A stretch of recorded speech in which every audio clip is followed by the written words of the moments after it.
Okay, hello YouTubers.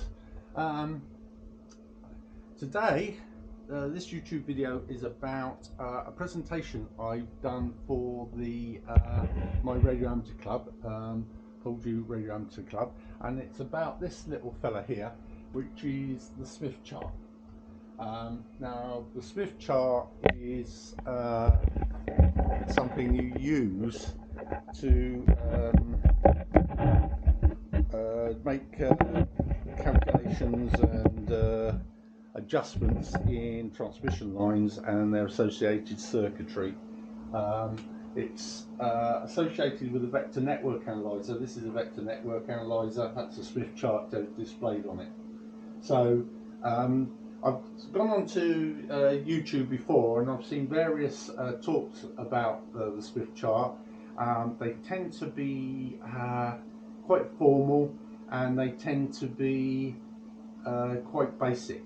So the presentation I did for my radio amateur club is much more general. It's not really designed to explain to you how to use the Smith chart, although it does a little bit, but it's there to show what the chart does, why it's relevant, and it's an interest really, and it's a much wider talk because a lot of people think that a Smith chart is something, an alternative to doing SWR measurements, which most all radio amateurs would be familiar with, but it's far more than that. So like I say, this is a kit. It's a vector network analyzer. It's a professional bit of kit, but during the demonstration I used something much smaller that you can buy for sort of 70 quid, nano VNA, which is you know, remarkable value for money and hugely capable little device. So anyway, without any more ado, we will go to the presentation. Thank you for watching. Oh, by the way, it's quite long, so but whatever, if you're interested, go for it. Cheers. I'm stuffing my face here with a donut. Well, thank you all for coming to my presentation on the Smith chart. I put quite a lot of effort into do this because it's a complicated subject, and I wanted to pitch it just right for what I'm trying to achieve here.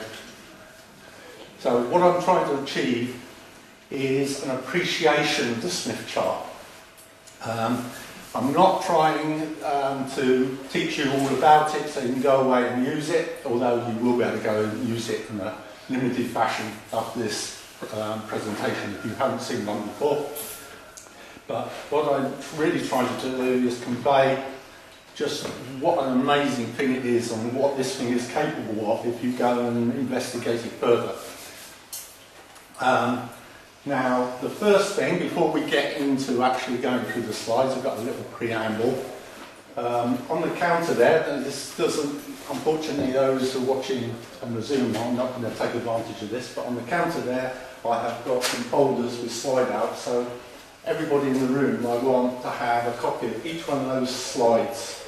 If you help yourself. Yeah, you'll help yourself. 4 of them. Some are single sheets, some are groups. That one's a single sheet.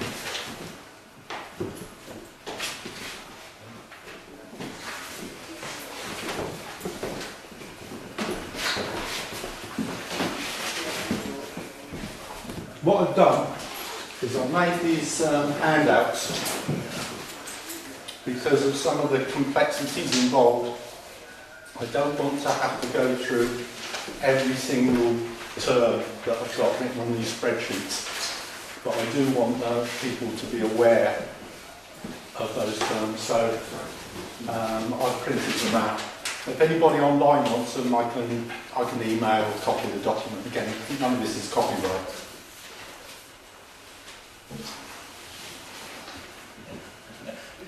At the end of the presentation, one of those handouts is a quiz. The way the quiz works is you can cheat. You can put it in as I go along if you like. The quiz is informative, but it's also a bit of fun. You don't take it too seriously.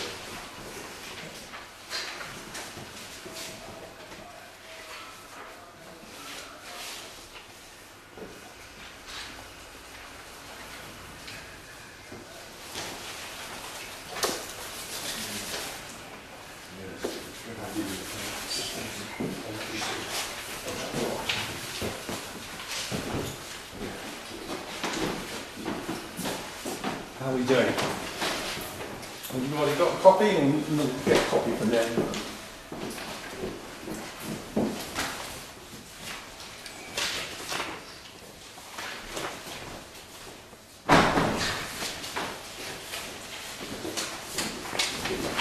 There you go.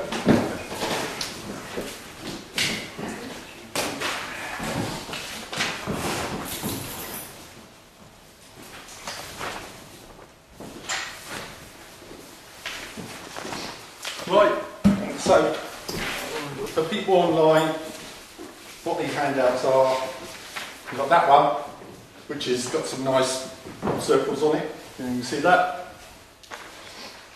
We'll get to that one. This one, Smith chart terms. Smith chart reaches into radio in so many ways, and there's so many terms that are related to it. And if you don't understand what those terms mean, you're not in a good position to understand the Smith chart. So what I've done here is I've brainstormed every single radio term I could possibly think of that's got any relation with the Smith chart. Now, we're going to be talking, you don't have to understand all these straight away because I'm going to explain what some of these terms mean as I go along. Some of them you'll know already. A few of them at the back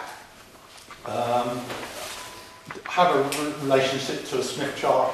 They're getting far more complicated, and we're not going to cover it, but I wrote them down because they do relate. So that's a list of terms. Yeah, that's a quiz. That's at the end, like I say, it's a bit of fun. 17 questions. Here's a nice Smith chart. We'll talk about that later. Yeah, you can't get away until you can tell me exactly what that is. So there we are. That's our starting point. So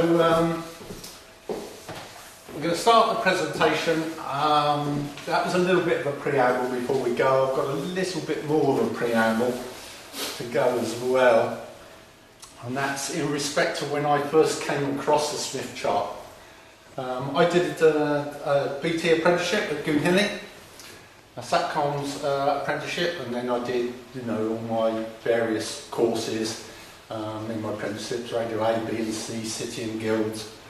After I qualified, the years go by and you build up experience. If you wanted to raise through the ranks, you had to, your knowledge had to be a little bit more extensive. So we did other courses. I did at BT's own training college, the BTI, BT International had its own training college at Oxford.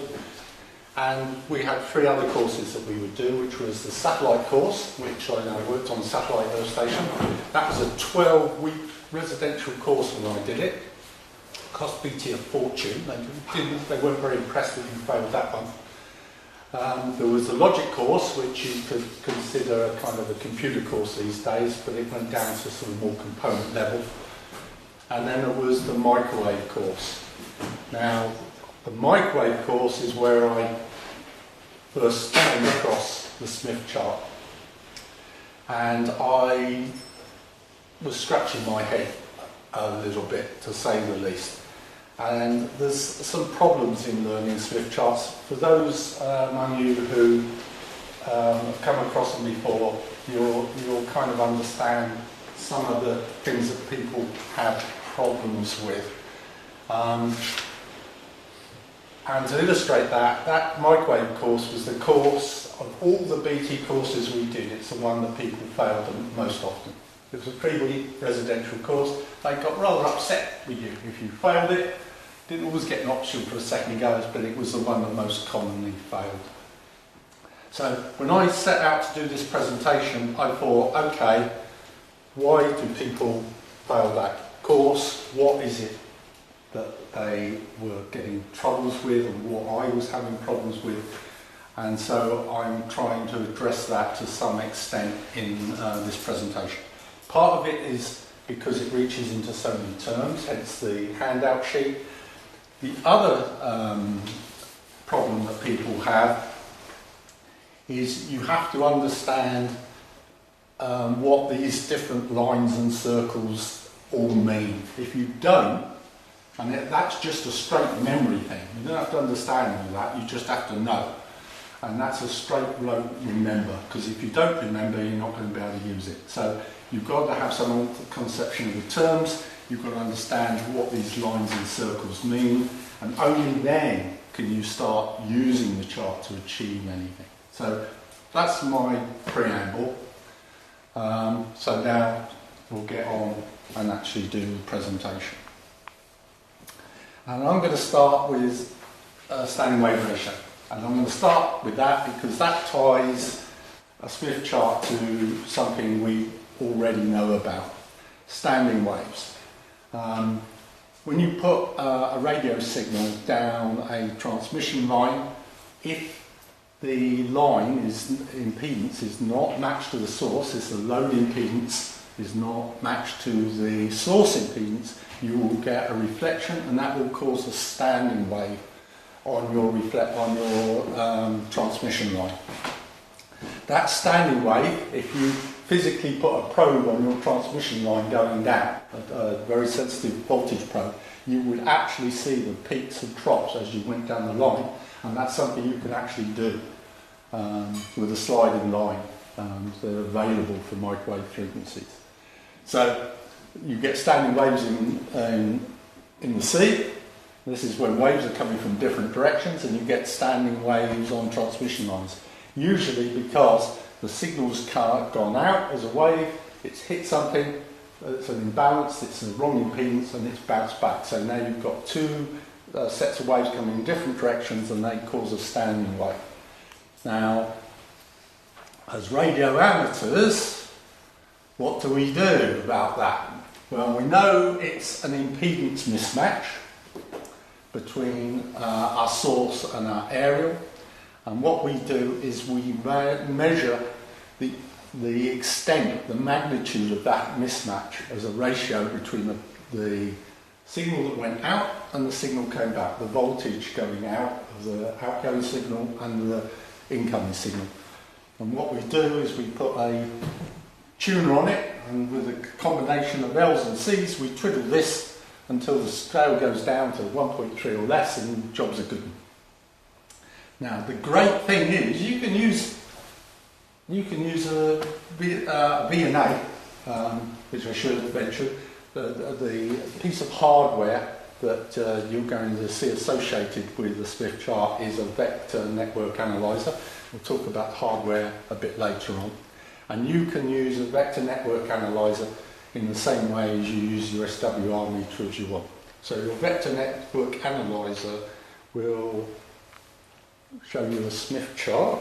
Is this going to there? And what you're trying to do is you're trying to get a dot right there in the middle. So when you put your vector network analyzer on your line that's going out to your area, you might see a dot over here somewhere. That's not good. So what you can do is you can twiddle your tuner, and you keep on twiddling it until this goes all over the place until it ends up in the middle, and that's a perfect match, and jobs are good and you all go home. So now you can use a Smith chart and a vector network analyzer, and that concludes my... No. It's a bit more complicated than that. But that is a legitimate way you can use a V&A. What you've done, what you're actually doing here is you're measuring the ratio of the mismatch between what's going out and what's reflected back. That's a magnitude. What you don't know, having done this, you still don't know, even after you've matched it, you don't know what the impedance of your aerial is, you haven't got the foggiest idea. All you know is the degree of mismatch and that you've corrected it. You don't know what you've put in to correct it, and you don't know what it is. All you knew is how much of a mismatch you had before you correct it. But for our purposes, that was good enough. 1.3, brilliant. 2, you might suffer that. 3, that's getting a bit high. So that's where you are with an SWR meter. On a Smith chart, like I say, a perfect match represents the middle. So on the Smith chart, missed out a little thing. Smith charts. You're not going to rely totally on me telling you how a Smith chart works. You're going to go and look for other information, other sources. So you might go to YouTube. There's various books published on the subject. I've got a book here. What's this? Transmission and Propagation. And in here we have, I'll put a thing here, nice Smith chart, tell you all about it. Here we've got an RSGB magazine. Where is this from? Have we got a date on here? That's the date on an RSGB magazine. What's this one? Oh yeah, April 2018. Article on the Smith chart, telling you all about it. That's nice. We've got another one here. This is a book. This book is written by the person who invented the Smith chart. This is applications of a Smith chart. Yeah. So we're not going to cover that lot, but you get the idea. What this book and this article and that chart has got in similar, where they share something, is they all show a Smith chart in this orientation, and that is completely wrong. We don't like that. This is British. Even now, even in these blooming modern articles, they will present, even this chart, that all the numbers, 0, 1, 2, 3, 4, getting higher and higher and higher, show the Smith chart in that orientation. We don't do that. Right. No arguments. Smith chart is in that orientation. You will see it. Don't think. There's a line here, that's a blooming horizon. You can see circles emanating out from this side, should be on that side. Okay? So if your Smith chart's in the wrong orientation, you're not off to a very good start. So make sure, right from the word go, you're here. Okay? Now, in the thing here, I've written inductive, resistive, capacitive. Everything along that horizon is resistive. That's a real... We're talking about impedances. Impedances are made up of two parts, a reactive part and a resistive part. And we tend to talk about impedance in respect to those two elements that make it up. The reactive part and the resistive part. This is J notation. I'm throwing these terms in, but resistive part is all along that line. These are different resistances. And the reactive part is up and down. Inductive is up, capacitive is down. Now I said before, there's some things you just have to remember about Smith chart. Well, you've got to remember that. Inductive's up, capacitive's down, line through the middle is resistance. You've got to remember that. So we're going to move on to the next slide. Okay, this is the guy who invented the Smith chart. Philip Smith. He worked for Bell Labs. We know about Bell Labs, Telstar, satellite, and lasers and signal processing. They're very clever people over there. Well, back just before the war, they're messing around with radar. And the thing about radar is the frequencies are getting higher and higher. And the wavelengths that we're messing around in meters are getting smaller and smaller.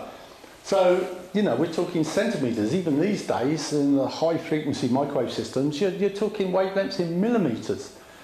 And that has a profound effect on the impedance of your system. And if you don't keep a handle on it, you're in a world of trouble. And although the mathematics of impedance was well known in 39, you can't visualize anything from the maths. You've got pages of figures. And if you're doing calculations, it's very easy to make mistakes. So this gentleman, Philip Smith, decided that you needed a graphical way to represent these impedances. And he came up with a Smith chart. Absolute blooming genius. What he came up with, I don't know how he did it, because the more I learned about it, I would never have thought of it. Very clever bloke. Later he's quoted as saying he was amazed that the Smith chart had survived so long in the modern world. And it's more than survived, it's flourishing. If you buy 40 grand's worth of vector network analyzer, it's going to have a Smith chart on it, I'll tell you that for certain. So what is a Smith chart? Aha! Well, a Smith chart is basically plotting the impedance of your device. And here's a couple of examples of that impedance plotted. So what is going on here? Well, here, that is an impedance at a particular frequency. It's at a particular resistance, so I go along my resistance line until I find one that crosses here, and that will be, that's a resistance. And there's a reactance line, this line here, and the reactance starts at 0 and it gets higher and higher. So this is an inductive reaction here. So that resistance and that reactance, I've just plotted the impedance. So if I plug my vector network analyzer into my aerial and for a particular frequency, boom, that's the impedance. So it's already told me something I didn't know with an SWR meter. It's actually told the impedance of my device. So what's all this crazy stuff? What's that telling me? Well, that is a range of frequencies. Instead of asking one frequency, I put in a range of frequencies, and as the frequencies changed, as it swept, it told me the impedance at every frequency as I went along. So here, for example, if I find out what that frequency was at precisely that point, I can see it's that far from the middle. That is a very small SWR. If I looked at what that frequency was, that's a long way out, that's a very poor SWR. So this is the difference between a point spot and this crazy shape. This is a range of frequencies, this is just one. Okay. Haha, I keep on throwing these terms in. S parameters, who knows about S parameters? Oh, the hands go up. Okay. S parameters. This is my vector network analyzer. Underneath it is an S parameter set. Oh, it all looks very fascinating. It's absolutely nothing to this, it's very easy. S parameter, S stands for scatter. You put a signal into one of two ports, 1 and 2. Port 1, port 2. On the VNA, you've got port 1, port 2. And when you put energy from port 1 into your device, it can go a couple of places. It can go S21 and end up out here, or it could go S11, which means it goes back where it started. So what the numbers are meaning is, this is the first number is where the S parameter is looking at the signal, and the second parameter is where it came from. So it always seems a bit backwards, S parameters, to me. I always thought it would be the other way around. But so where it came from is the last figure. Came from port 1 and it went into our transmission line, device, filter, whatever it is. And we're looking at S11 parameter, we're looking at that power that's come straight back. This is what you're doing with an SWR meter. You're putting power in, you're looking at the reflected coming back. That's an S11 S parameter. So a Smith chart is primarily a S11 parameter. But you can do it the other way. You can have an amplifier here, but it doesn't mean to say you can't put power into the second port, into the output of your spectrum, into your power amplifier, and anything that bounces off is the reflection, and you can show a Smith chart for the output impedance of your amplifier as well. But generally we'll keep to this one. This S21, that's a through measurement. You put power in here, you've seen what's happened to it, and you look at the output. You see what difference happens between here and here because of this device. That's S21. And here's a nasty one for an amplifier. You put power in the output, and some of it appears on the input. Well, that's a feedback loop if ever I saw one. Yeah, so you're interested in that as well. But a Smith chart is primarily only looking at this, S11. Power you put in. So the S parameter, the Smith chart is a one-port measurement. You're putting power in, you're looking what comes back, and working out what you can drive from that. So there we are, S parameters learnt in an instant. But this is the thing, constant references to other things. So what are we looking at? Transmission lines. So what have we got in the way of transmission lines? Coax, that's a transmission line. You're putting your radio signal in there and you're coming out there. That will have an inherent impedance. Normally 50 ohms for our purposes, TV 75 ohms, what we've got. Twin feeder, which is like 300 or 450 ohms, but it could be a range of things. But yeah, 50 ohm coax.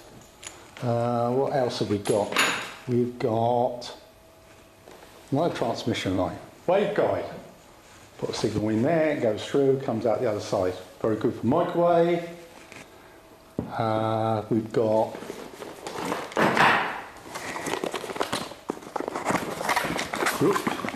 twin feeder. This is a G5RV. We'll come back to that in a minute. But yeah, they've got 300 ohm, I think that is, isn't it? 300 ohm twin feeder. Another transmission line.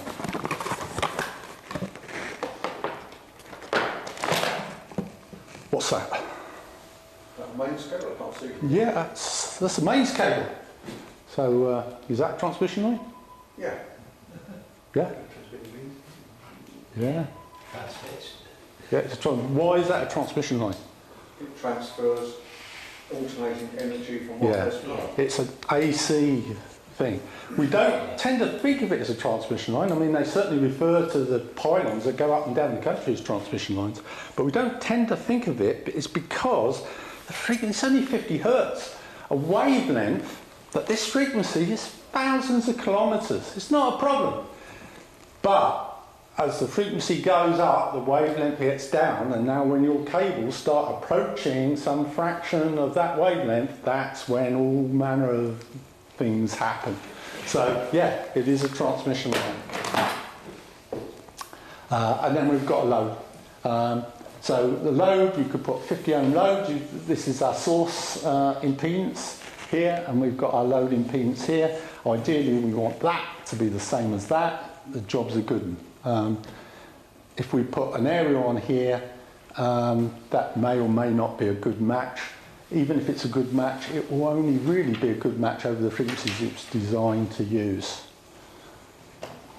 Let's move on again. Let's have a look at this Smith chart. Cartesian form, polar form. I keep throwing these terms up. We love our terms. Cartesian form. Cartesian form is really just y and x. You're plotting a point on a graph. Boom, there's our impedance. So much up, so much along. That's Cartesian form. Sometimes referred to as rectangular form. Polar form is round. Polar form is a magnitude. You know, this is our SWR measurement. This is a magnitude of our mismatch, and it's an angle. Polar form gives you a magnitude and an angle, and that gets you to the same impedance, but you've plotted it a different way. It's a different form. So nice and round is very often polar form. This is rectangular form, so we've got, that's a short circuit.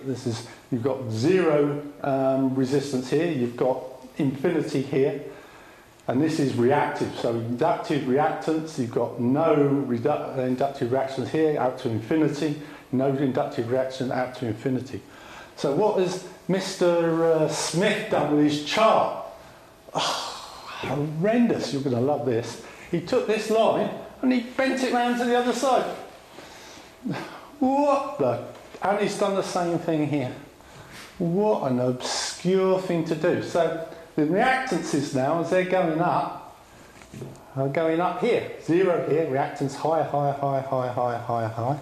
Or higher, but capacitive reactance is getting higher and higher and higher, going that way. And resistances, because this is resistance lines, getting higher and higher and higher, going that way. Oh my God, why would he do such a thing? But that is what you're looking at. So, this is J notation. I said before impedance is a resistance. We've broken that impedance, which is impedance is effectively resistance in an AC circuit. I shouldn't say resistance. It's an impediment to the flow of your signal. As in a DC circuit, resistances, in an AC circuit, impedances.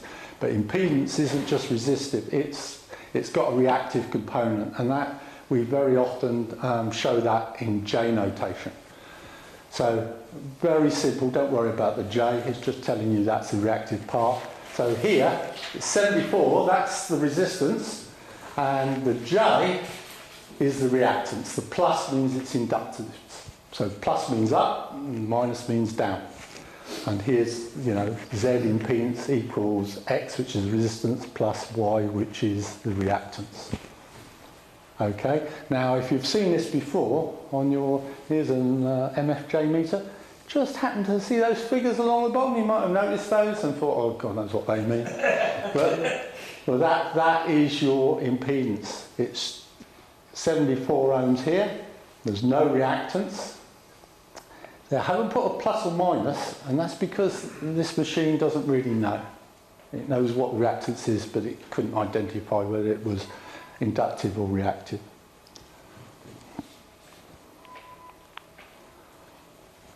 Okay, so we're looking at a reactance, and that's on that on the chart there, we've got no reactance, and the reactance increases, increases, increases. So resistance was a short circuit, and the resistance was increasing going this way. The resistance doesn't really care what frequency you're at. It's not going to affect the resistance, but reactance is a different story. If you've got an inductor, as the frequencies go up, that reactance is going to increase and increase and increase. And if you've got a capacitor, as the frequencies go up, the reactance is going to come down and down and down. So the reactance, although it's plotted here, solid, that's a particular reactance. What that represents is going to depend on some other values in terms of capacitance and frequencies. And we've got two formulas here that define this. Lovely, we get into the maps. So we've got, I don't know if that's all showing on there. I'll point it out. So this is a reactance outside of the scale for inductive. If we've got an inductor, we want to know what that reactance is, we use this formula. So there's the frequency, there's the inductance you have, and you go 2 pi times the frequency times the inductance, it will tell you what the reactance is. If you want the capacitance, you have to use this formula, which is 1 over 2 pi fc. So you have to remember those. If you if you know the reactance and you want the inductance, you have to manipulate the formula to make it in respect to L instead of in respect of XL. So that's, we're not going to do those maths, but you're going to need it. So, okay, so some important spots on a Smith chart. On a vector network analyzer, like a VNA here, that's a 50 ohm impedance. And so the figures that this is going to throw out is going to all be in respect to that 50 ohm impedance. But a Smith chart can be worked with any. It doesn't know what the impedance of your transmission line. It could be 50 ohms or 75 or 300 or 1200 or 450. It could be anything. So what it does is it normalises. This is another lovely little complication they throw in. So you have to normalise a figure. So if I've got an impedance and I want to put that onto my chart, I have to normalise that figure first. And I do that by dividing my impedance by whatever the characteristic impedance of my line is. So 50 ohm, I have to divide the resistance and the inductive reactance by 50 in order to plot it on the chart. So I've got 50 ohm source, and it plots, it comes back and puts a dot in the middle, and my impedance on my load is 50 ohms as well. I want to plot that in charge, I'll divide 50 by 50, one's right in the middle. Lovely. If my dot's in the middle on the chart and I want to know what impedance that is, I multiply it by 50 ohms, bang, I'm back into resistance. So normalising figures that you put onto the chart and taking off the chart is a given. You have to do it. You won't have to do it on the vector network analyzer because one, it will know what impedance it's in, there's no alternatives, and second, it'll probably tell you up on the screen somewhere what the figure is anyway. But yeah, this is again, I sort of come back to what I said at the beginning of the presentation, is that some things you just have to know. It's a given. You can't argue with it, it's just a given. If you forget, you'll make mistakes. So, resistance is futile. So I've normalised it, and like I said, the resistance is our 50 ohms increasing to infinity, going to a short circuit at that end. Here's now, I did this one. You've got this one as a sheet. These are some important lines that you should know what they are pretty much from memory. So I'm going to go through them. I'm going to start with the red one. The red one is along this scale, it's the resistance. These are circles that start off here and get bigger and bigger and bigger and bigger and bigger, and this one I've highlighted. And that, I read it off to the scale, so that is what, 1.7, 1.8, so if I multiply 1.8 by 50, I'll find out what resistance that represents. Every point on that circle is the same resistance, the same R value, all the way around. Doesn't matter where you are on that. It's all whatever that calculates to be, 1.8 times 50 ohms. Okay? This is reactance. I've shown an inductive reactance of 1.2. Another little mention, because we're talking reactance and resistance here. What's our values? What are we talking in? We're talking in ohms. Impedance is in ohms, reactance is in ohms, resistance is in ohms, we're all in ohms here. So this reactance, I've shown it's, what's this, 1.2. So it's increasing, 1.2. That reactance 1.2. That line, this is part of the big circle goes out here as well. This is a circle as well. But that reactance 1.2, doesn't matter where you are on that line, that is a reactance, a positive reactance, an inductive reactance of 1.2. And if you want to work out what that is, that's 1.2 times 50.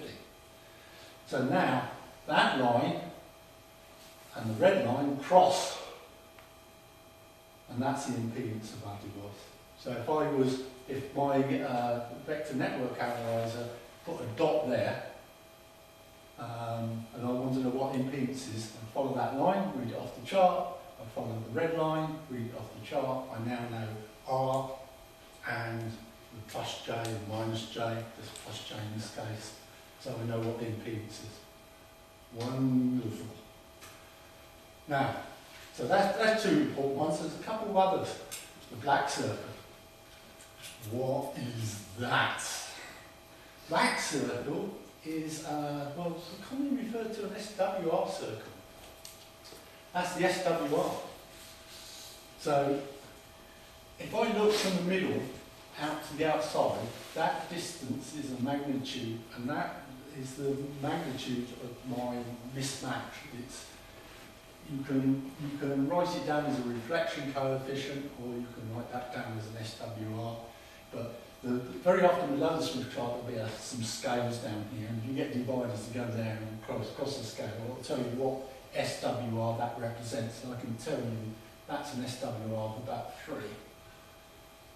So if that circle was close to the middle, I mean if it was in the middle, there's no SWR at all. If it's a small circle, a circle that came out to there would be 1.3. If it came out to here, that's an SWR2. But at the moment, we're out this far, which is an SWR of about 3. Every point on that circle is an SWR of 3. Different impedances, you know, no two meters, you go around there, every impedance is different, but what they've got in common is they all represent an SWR3 anywhere around. So that's why you've got the plot, and that's kind of, you know, oh, there's one more line, isn't there? The green one. I've come from my prime centre, and I've come through my impedance to the side. And that has come to a scale, some scales on the outside. Now, how am I going to do this? This is another one. Rotation around the chart. Do you know what? If I start off, say here, this is a open circuit, short circuit, open circuit. If I go once round the chart and end up back here, what does that represent? 360 degrees. It's 360 degrees. It represents half a cable wavelength down your transmission line. What? What the? Really? Yes. So, yeah, so if I've got my bit of cable, my bit of wire, what do I do now? I'll see. I'll use that because it's, put that down somewhere. Oh, never mind. Anyway, I've got my bit of wire, and I've got my impedance, and as I go down it, what I'm doing is I'm going round an SWR circle, whatever that mismatch is, I'm going round the chart, and if I go down round sufficiently that I've completed a half cable wavelength, I'll end up in the same impedance again. So now that's interesting. It's a very interesting characteristic. But I said half a wavelength, a cable wavelength. What does that mean? Well, you've got your wavelength at their frequency in free space. But the cable has got a velocity factor. I just love throwing in these terms now. The cable's got velocity factors. You have to multiply the wavelength in free space by the velocity factor to find out what the wavelength is in your cable. Then that figure will tell you the distance that runs around that chart goes. Only remembering this is half a wavelength and this is calibrated up to half a wavelength. So you go down here and you can work out what proportion of the wavelength you've gone down there. Now, which way you go is important as well, because if I'm at my load, and say I'm here, that's my low, and I go off down the cable towards the source, I go clockwise around the chart. And this is another one you just have to remember. If you're going towards the source from the low, if you're going clockwise, if you're going towards the low from the source, you're going the other way, you are going anti-clockwise. So the normal one is you start off with, this is the impedance at your low, you start going towards the source impedance and you will progress down here. Now, that means if I've got my SWR meter and I did a match here and I shorten my cable a bit, that ain't going to work anymore because the impedance you're trying to match now is different. You'd have to tune it up again. That makes sense?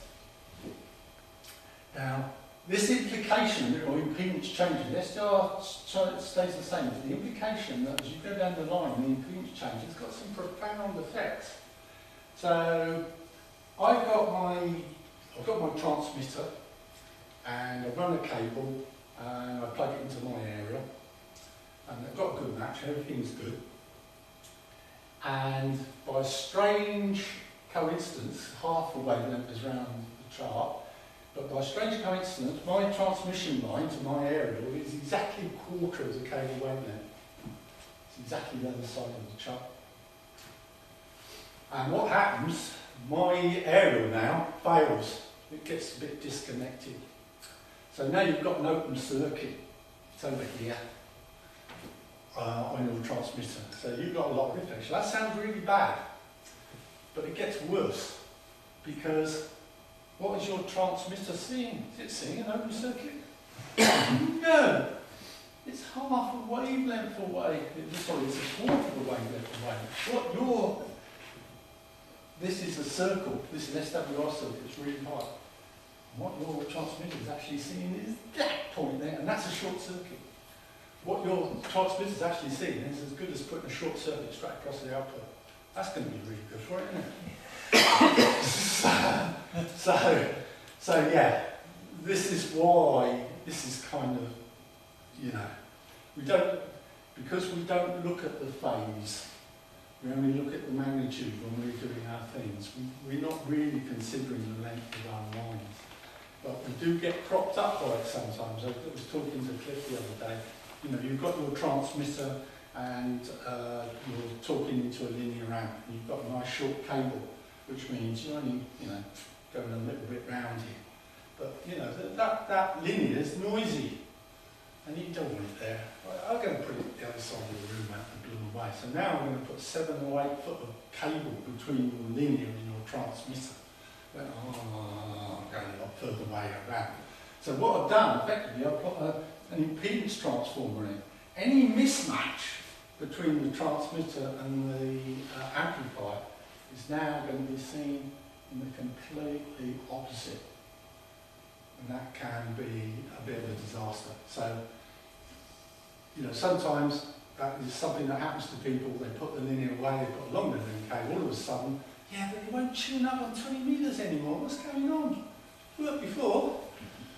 Yeah, that's what's happening. Okay, so we've got some resistance circles. So we're starting off here, R4, that's 4 times 50, that's 200 ohms, and here we've got 0.2 times 50, what's 0.2 times 50? Why? But, so there's a whole range of circles, these are all resistance circles. And here we've got reactive circles. These are all inductive, but they could be capacitive ones there. And again, no reactances here, getting higher and higher and higher as you come up. And here we've got the actual point, 100 times plus 75, so 100 divided by 50 is 2, so I come along here to 2, and there's my resistive circle. 75 divided by 50 is 1 point something, right? And so I come up here and I've plotted that impedance on my chart. And there is my SWR circle. I want to talk a little bit about SWR because, again, we love throwing terms around. Cartesian form, rectangular form, an amplitude up, an amplitude along, or distance along, so much up, so much along, plot a point. Polar form, a magnitude and an angle. So that, normally, if you put a point on here, the magnitude, they would call that rho the reflection coefficient, that's a figure, and there'll be an angle from this horizontal line up to that. That's a reflection coefficient. It's the same point that you've expressed in a different way. When you're looking at SWR, you've forgotten about the angle. Don't need that. You're only quoting the magnitude of the mismatch. It's a polar type way of expressing it. But if I put a point on there, the reflection coefficient, whatever that responds to as a reflection coefficient, the SWR, is exactly the same thing. It's just expressed in a different way. And there's another one, return loss. Who's heard of return loss? Yeah. Well, it's the same thing. You can say that's a return loss circle. You can make a table. In fact, I think in my terms thing, I've made a table. It says reflection coefficient, return loss, and SWR. You can map one to the other. It's just a different way of expressing exactly the same value. So SWR, you've expressed it in terms of a voltage, an outgoing voltage versus incoming voltage ratio. Return loss, you've expressed it logarithmically. So you've expressed it in terms of power, the power you've sent out and the amount of power that's come back as how many dB down.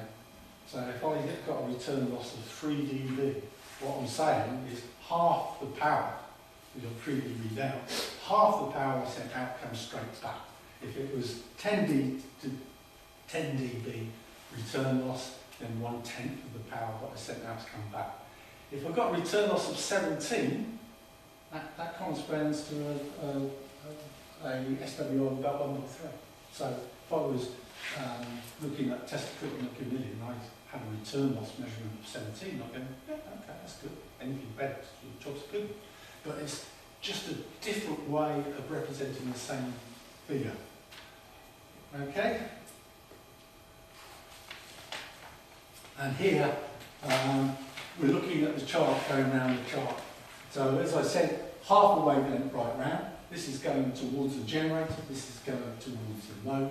So if I've plotted a point here, which is my load, and I'm going back towards the source, I'm going clockwise around the chart. So here,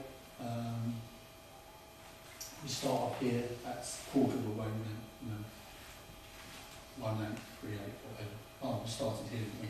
So that's an 1/8 of a wavelength, quarter of a wavelength, 3/4, or was it 3 amps, half the wavelength. That's just a reiteration of what I was saying before. Oh, elephant in the room. Oh my goodness, what the hell have I done there? Now, we're looking at an impedance chart. This is an admittance chart. I've given one of these. I don't want to get into admittance charts already because you're already going to be going, what the? But I cannot not mention it because you're going to need it if you do anything really practical.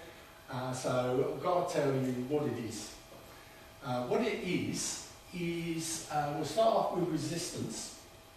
And the admittance chart takes resistance and converts it into conductance. So it's not how much you are resisting the current, it's how much you are letting it through. So it's a complete opposite. And for reactance, we change that for susceptance.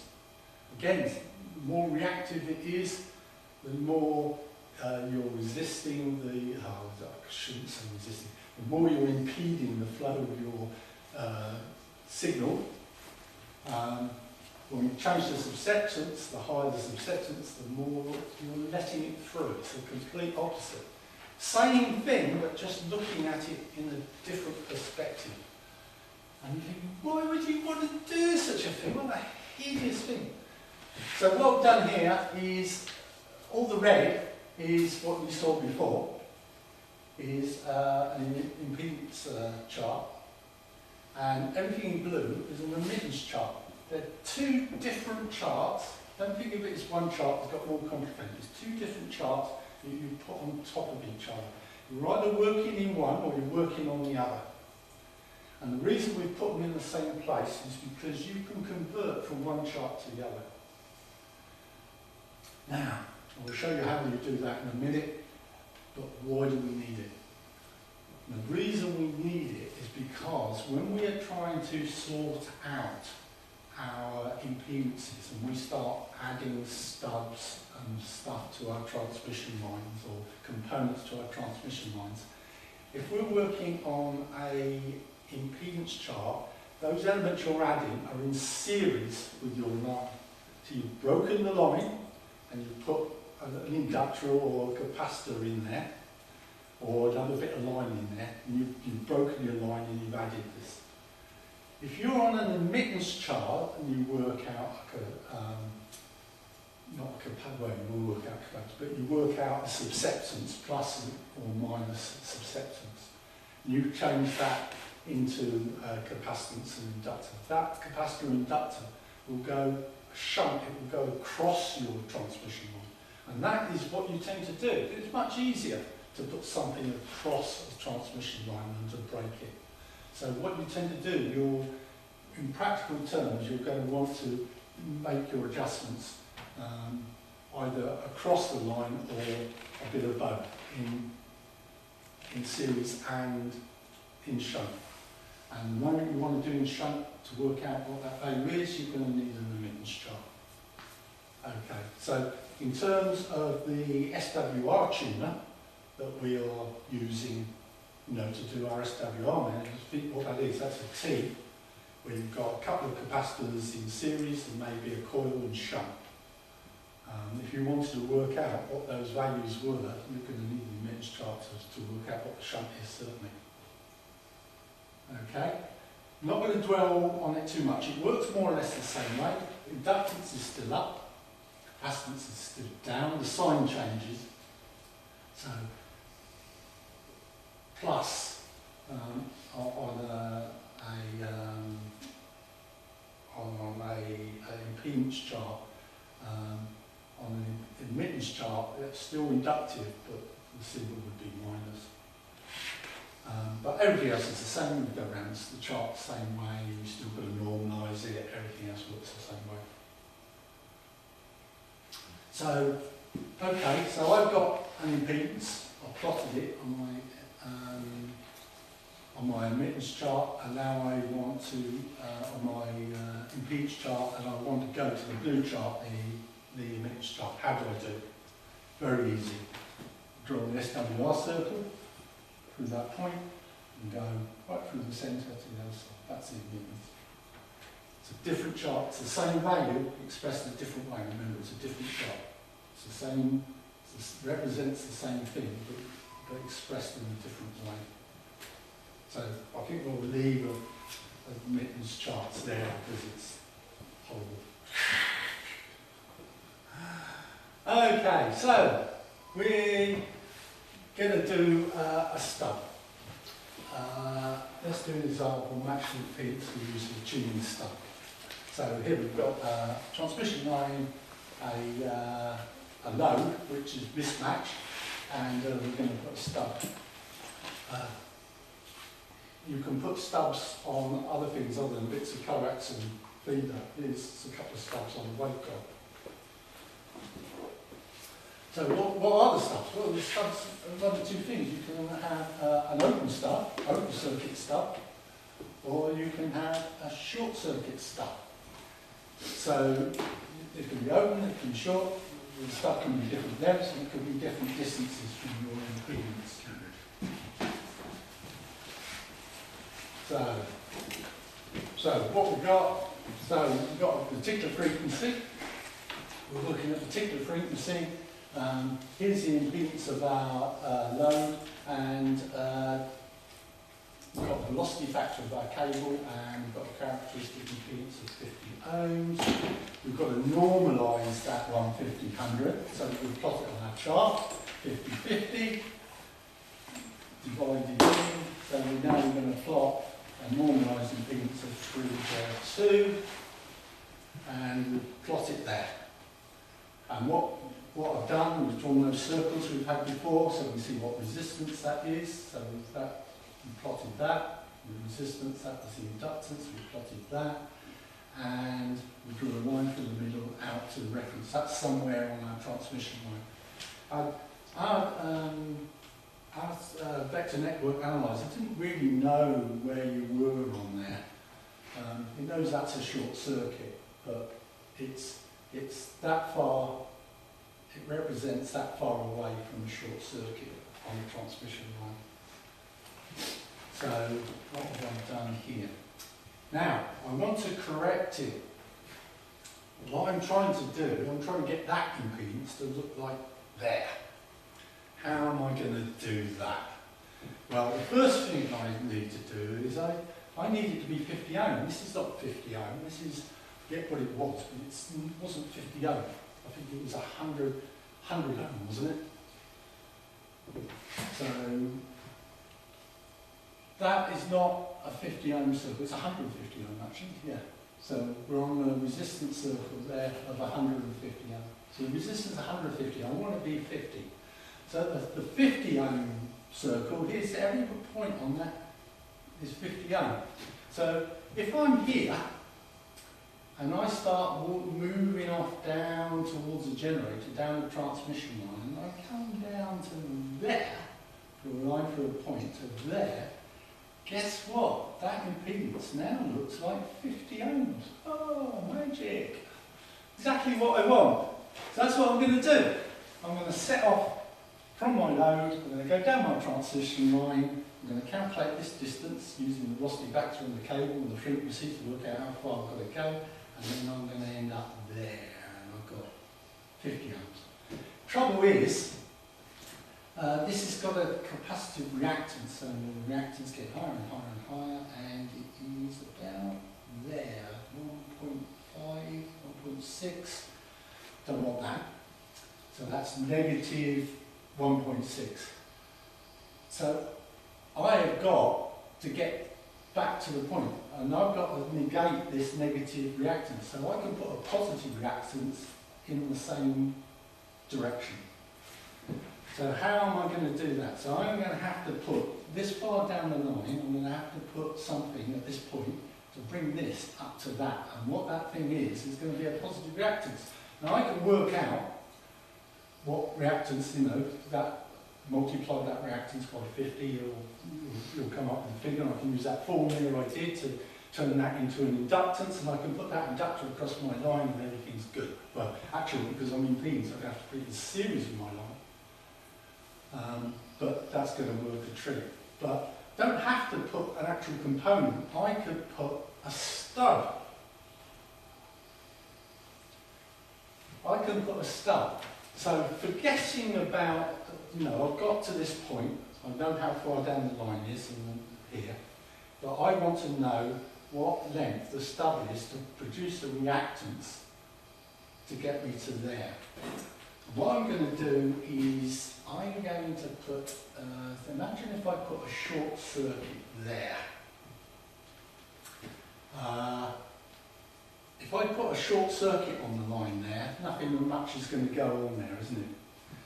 But if I had a short circuit and I started going away from the source down the transmission line, that short circuit wouldn't look like a short circuit anymore. It would come up here. And it would look like start looking like a reactance. And if I keep on coming up and up and up and up and up and up, eventually I find a reactance that I need to create that. So this now this shorted stub now doesn't look like a shorted stub. When it's that far around there, now it looks like a reactance, and it looks like exactly the right reactance to go there. So I get the correct reactance, work out what length that is, make sure it's shorted, drop it onto my transmission line there, and boom, come to the top limit. Brilliant. So what have I done? Well, I've corrected my aerial, works a treat. I've done it right out of the aerial. I haven't done it with a £500 remote tuner that's going to get in the rain. I've done it with a bit of coax. I just went in the line and put a bit of coax. Job's good. Only works at one frequency though, and the reason is, if I change the frequency, I want to use that aerial, that distance is going to change. And this distance will change as well, because this is half a wave, cable wavelength. If I change the frequency half a wavelength, it's going to be different distance. And this is going to be different distance. So the stub will work fine, but only for the frequency I've used it for. As you start to wander off, it will start curling away from the centre. Tuning stubs. Jobs are good. Don't look like tuning stubs. These are filters. These stub filters, and these are in a microline. Interesting thing there, because they put two on, opposing each other. So whatever reactance that's got, they've kind of halved it and had two of them. They've done that to keep the line balanced.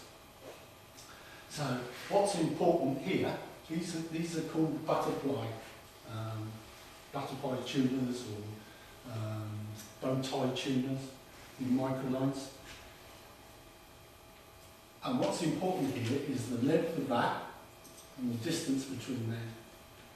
So actually, these are not used to tune the line, these are used as a filter. This is a filter. And I'll explain why, how that works in a second.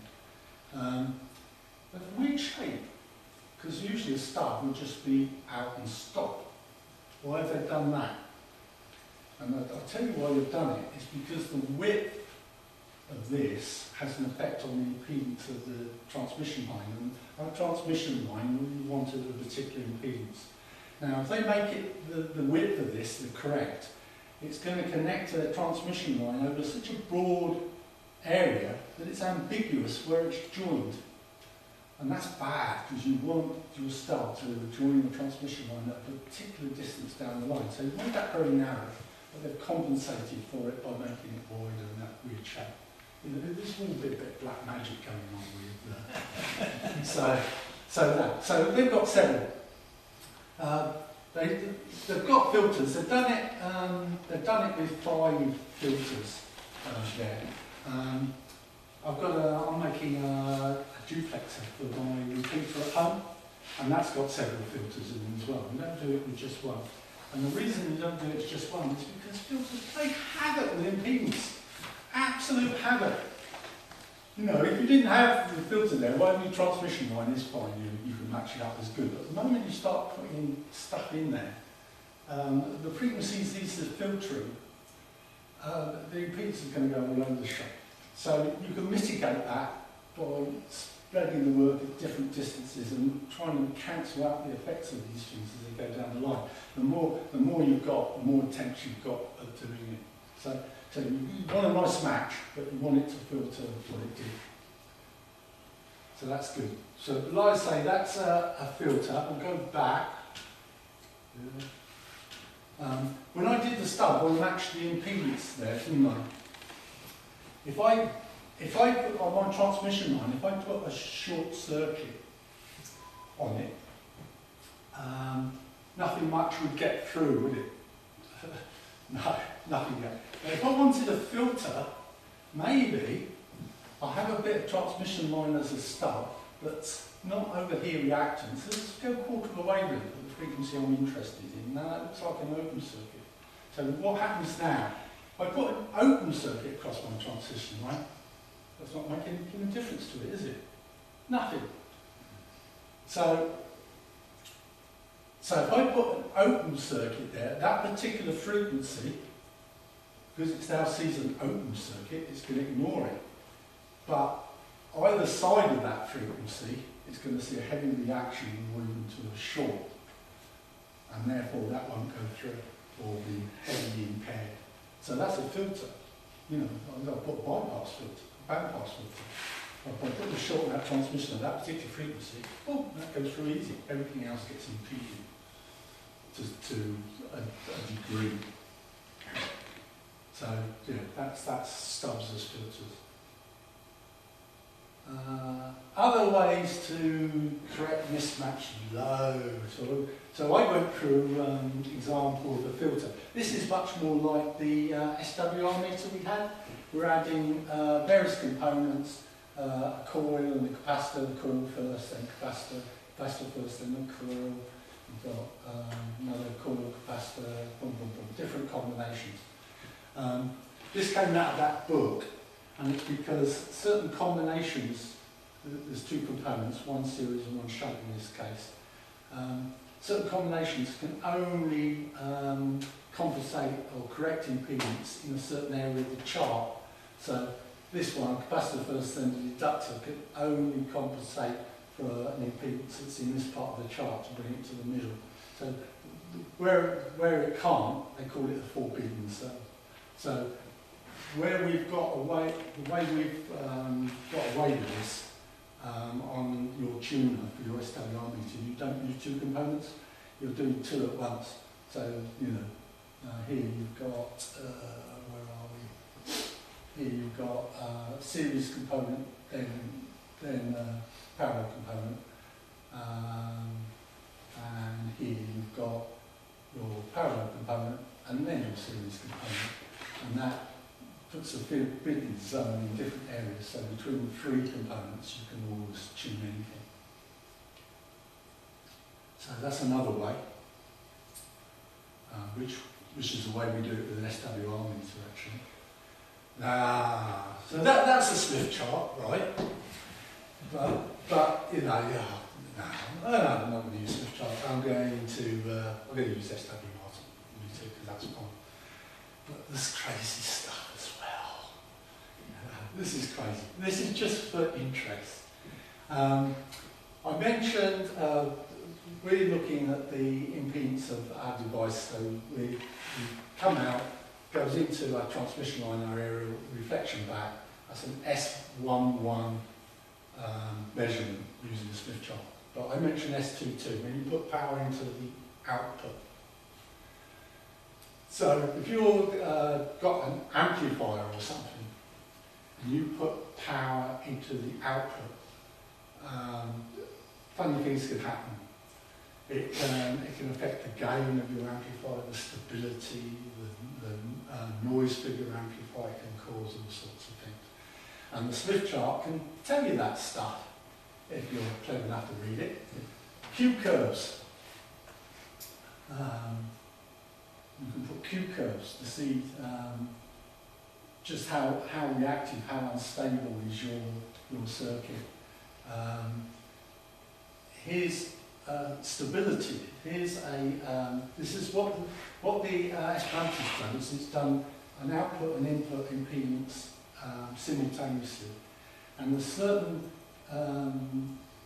input and output impedances on the input and output of an amplifier that are more or less stable, and you can plot stability curves on modern VNA to see what the stability of your amplifier might be given certain impedance mismatches on its input and output. Group delay. That is a lovely one. Group delay. The good old analog days, we're having our high frequencies catching up with our slow ones, our low frequencies. I don't know the other way around, I don't remember which way. But yeah, different frequencies going down our cables at different speeds. So if you think of it in terms of Morse, because this has happened, you know, when they put the first cables across the Atlantic, they're sending Morse, and dot, dot, dash, dash, dash, dash, dash. And it's all coming out garbled at the other end. And they think, oh, we're up the power. That's not the problem. The problem is that dots are catching up with their dashes and coming out with the wrong order at the other end. That's group delay. That's hideous.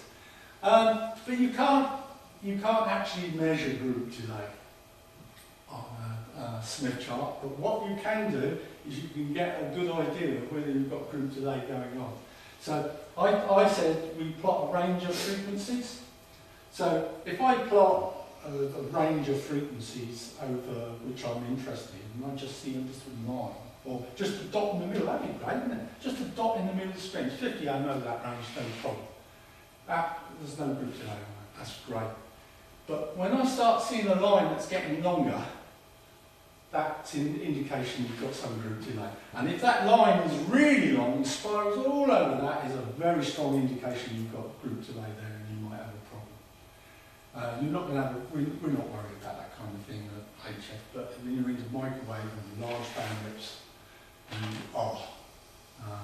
digital systems now we tend to use bit error rate rather than group delay, but it's still valid. So I just thought I'd do that.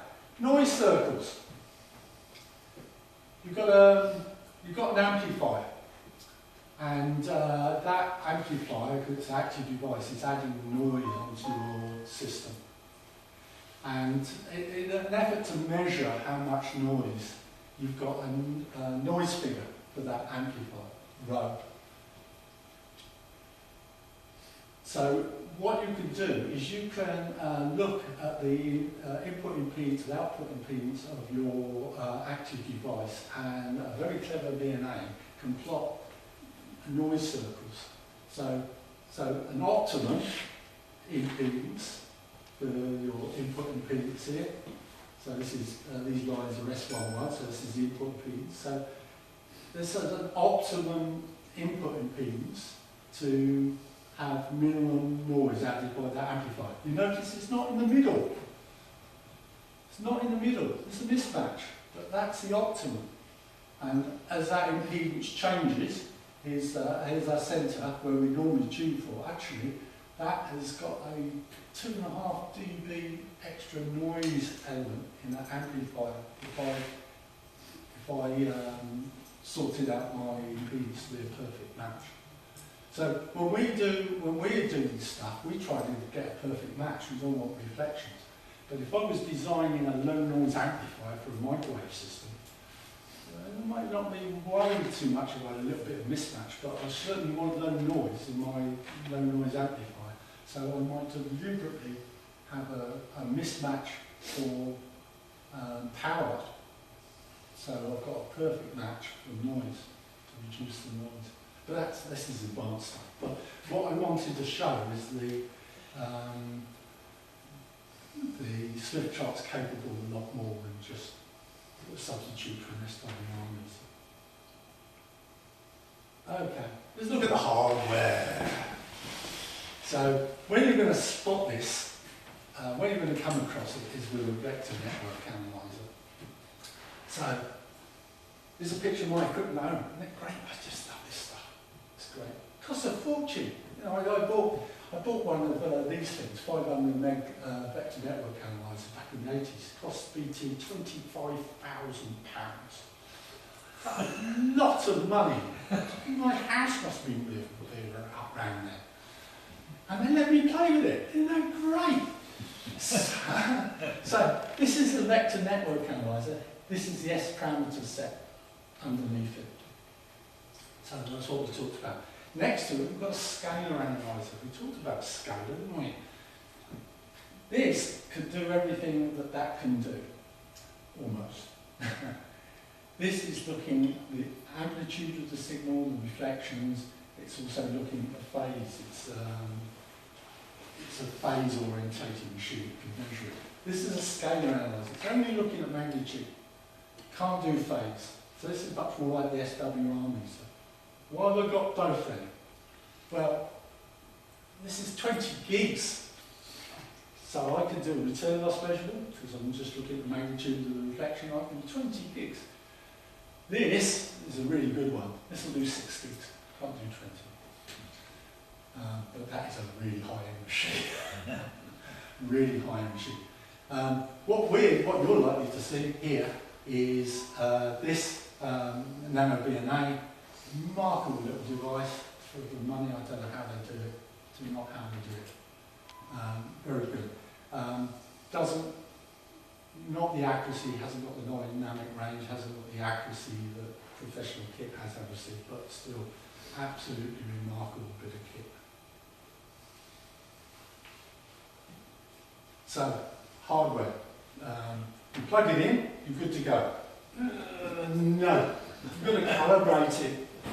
You've got to calibrate a VNA, because when you plug something on the VNA, it's got no idea what length of cable you've plugged onto it.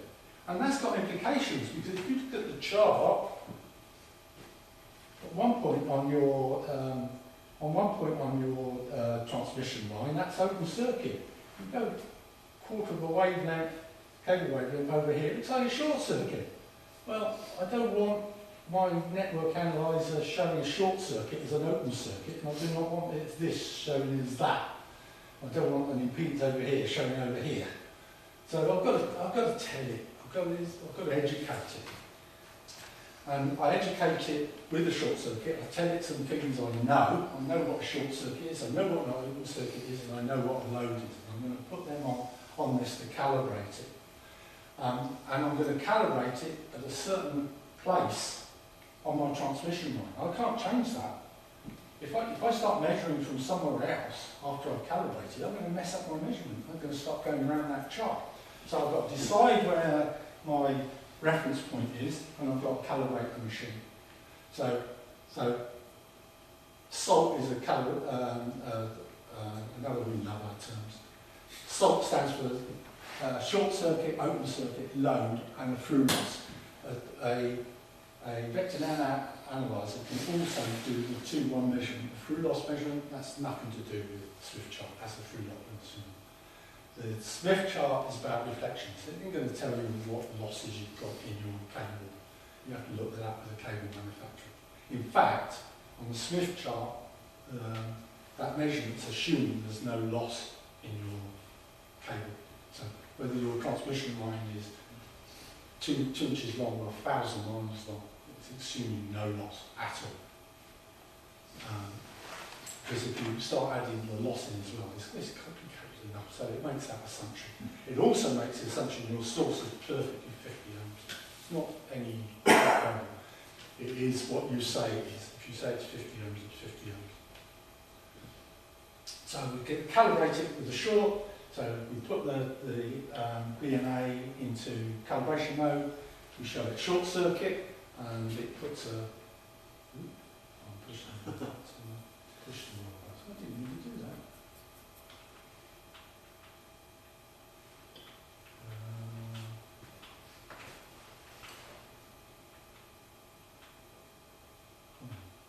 Right.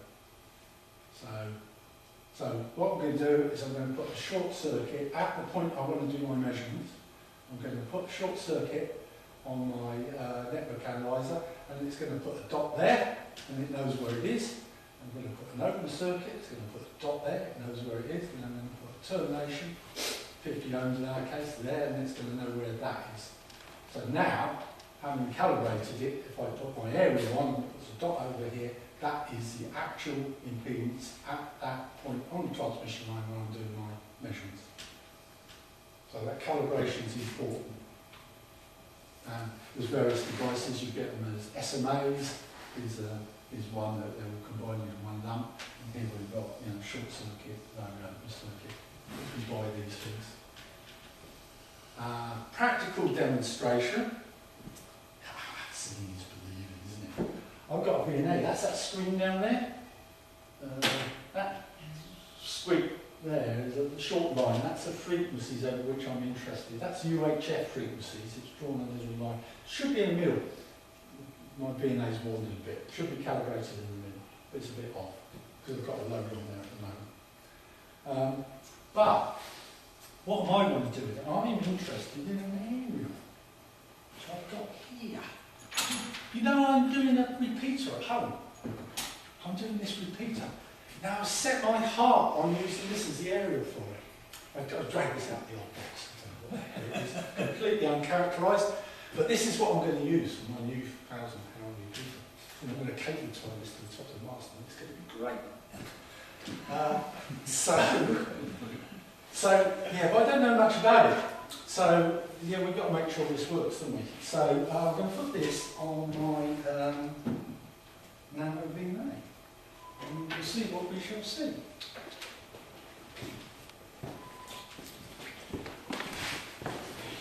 Oh, oh my God! I'll keep it up.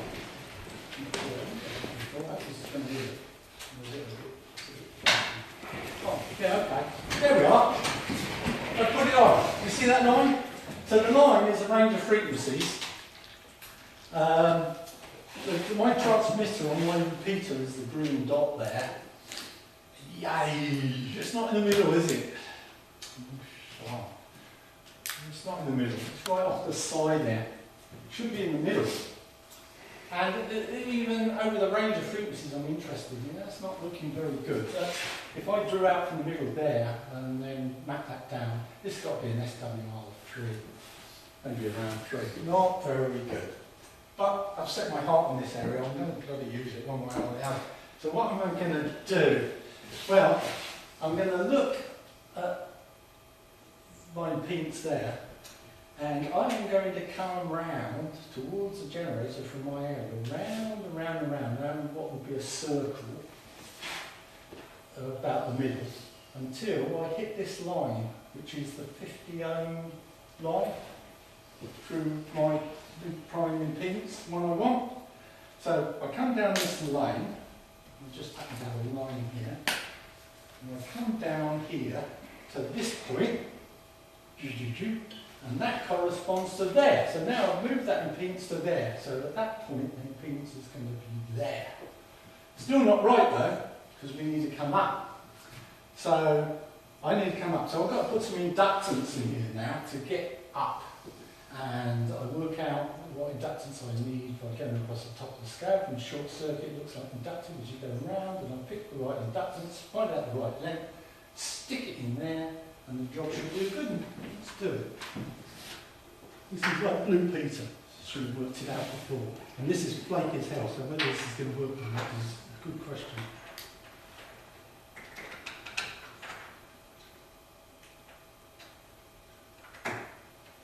I think that worked exactly right, didn't it? So anyway, I've done that. So what I've done, that's the length. These are transmission lines. I can alter the length of this transmission line. This is a short circuit, and I can alter the length of the short circuit. So let's do that a little bit. See what happens.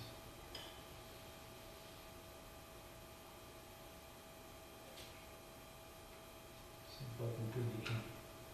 Don't seem to be very happy.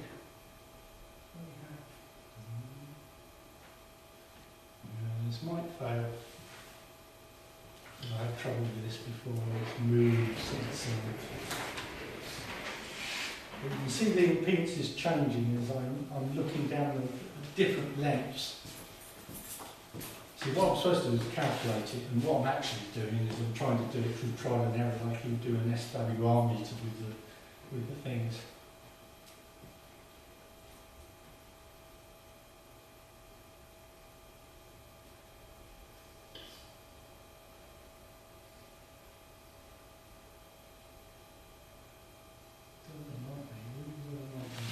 That's not working out for me.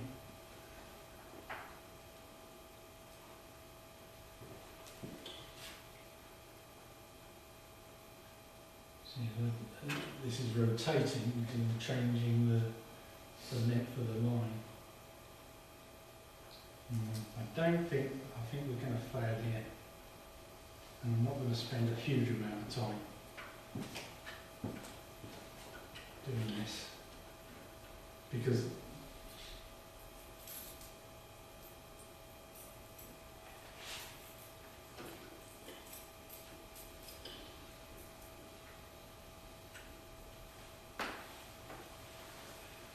I'm going to give up.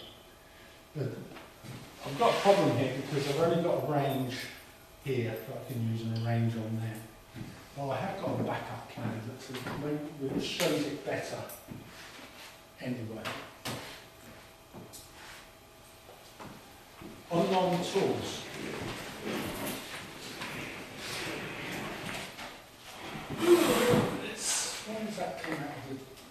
presentation.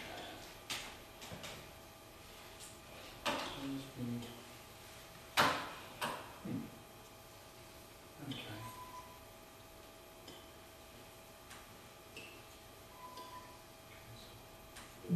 Press play or enter. Let's go. We'll click on the slide that it is. Yeah. Yeah, so.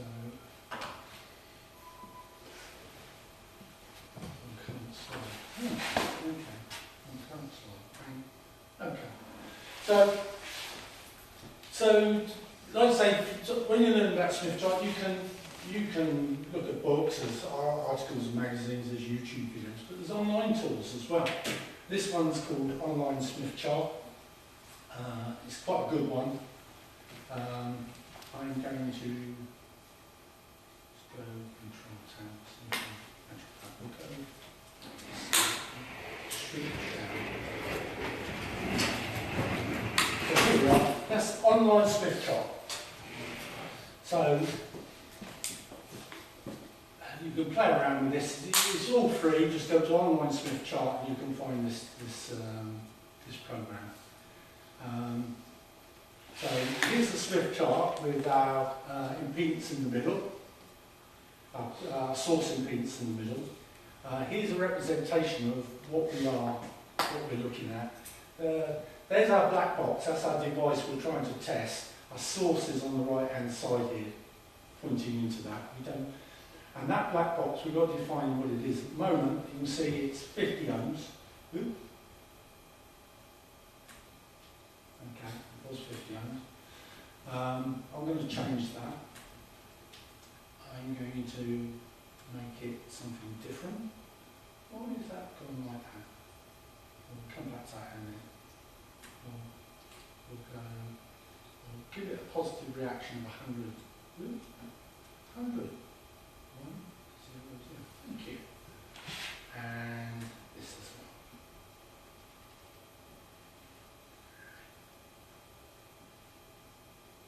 Come on now. Where did that come from? Get on all that. Let's get rid of all that. Okay. Yeah. So we have 100 ohms. So what have I done? I've told it that my load, this device under test, is 100 ohm, J notation, 100 ohm resistance and a 100 ohm positive reactance. And the software should plot it on the graph. And it has. Ooh. It's all a bit. What else isn't working anymore? That's better. So it's plotted it for me. There. But I want to match that. So to match it, I am going to have to come round the chart. I'm going to have to add some transmission line until I get to the 50 ohm line, because I want a 50 ohm line resistance. So I'm going to go up and I'm going to find some transmission line. There's some transmission line. And I've added it. There's some transmission line.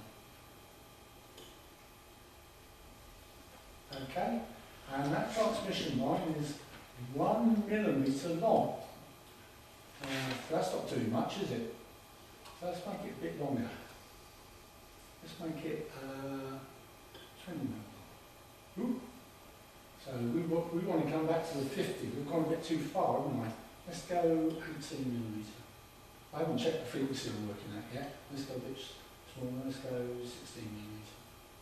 Ooh, that's 160, that's not true, that's 16 millimetre. Okay. Where are we? We're getting closer. Let's go 14 millimetre. Ooh. 13 millimetre. Yeah, that's close enough, isn't it? So what have I done there? So now, you see I've drawn that line? So what I've done is I've added a length of transmission line. Oh dear, this is terrible. Now, what I've done is drawn a line from the centre there, through there to the outside. I've gone round. This is a circle. This is a SWR circle. And I've come round the chart by a fraction of a cable wavelength that corresponds to that distance there. And I've moved that impedance. I mean, that impedance is still what it was originally, but this further closer to the source, it's now looking like that. And that is looking like 50 ohms are on whatever inductance this would be here. So now I need to add some inductance, some series inductance. Now, let's have a look. What have we got here? Series inductance, it's up here, look, that one, little thing. Oh, we'll add some of that. Look at that. And we've started a line off. It's going, it will go round that line will go round there. The more inductance I add, I'll keep adding it until I get up to there. So what have I added so far? I've added inductance of 1 nanohenry. That's not enough, is it? Let's try 10 nanohenry. Ooh, I've added far too much. I've gone right down there. Let's go half that. So I'll add 5 nanohenry. This is root all around there. I should calculate this, you see, which I could do. Oh, smack on it! So I have corrected. What have I done? I've come round the Smith chart by a set distance, which I can calculate. First time I've lost the to the cable, the frequency I'm on. And then I've added a series stub of a particular length that corresponds to that reactance, only that would be a reactance there, but it's negated that, and now I've done it with a stub. I've corrected that impedance. Isn't that cool? No tuner involved, and I've done it at the area, so you know, no mismatches going down my line. Oh, no, of course we're in the wrong program. So I'm going back to where I was. And going back to current slide. Okay, what's that?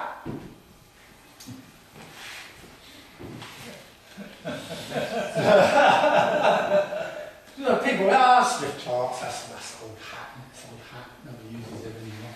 What possibly, you know, the guy who designed them, you know, who've known about that since 1939. That's a Smith chart. That is a genuine Smith chart. That is a 3D Smith chart. Don't ask me to explain. You can go online and you have to pay mine, but you can go onto the software that generates that. And that is taking a combination, producing a three-dimensional image, taking a combination of your input impedance to whatever your device and your output impedance, and from that it can derive all sorts of things and show you all sorts of things, and it's hideously complicated, I don't understand it. But there you go. So, the future. So that is the end of the presentation. We have a quiz. So we ought to go through that, see if you learned anything. Doubt it, but we're going to go through the quiz. We're going to grab. Do we get a read break first? You can if you want time to contemplate, but it's all a bit tongue-in-cheek. The quiz. It's not done terribly seriously. That's that. Okay. Question 1 on the quiz. There's 17 questions. What is a Smith chart used for? And the options: making tea. Could be. B. Measuring loss in coaxial cable. C. Measuring impedance and making adjustments in transmission lines, amongst other things. Or D. Confusing the hell out of people who only know about SWR. What do we reckon? C. C, yes. Why not B? That as well. No. What did I say? The Smith chart assumes there's no Oh, loss. you said D. Not B. D. See, B assumes that there's no loss. Make the assumption, so it's not that. Okay, question 2. Above and below the horizontal line on the Smith chart represents reactance, frequency, loss. Well, I don't know. Yeah. Reactance, yes, to that too. Once around the Smith chart represents a quarter of a wavelength corrected for the velocity factor of the cable. B, half a wavelength corrected for the velocity factor of the cable. C, 1 wavelength corrected for the velocity of the cable.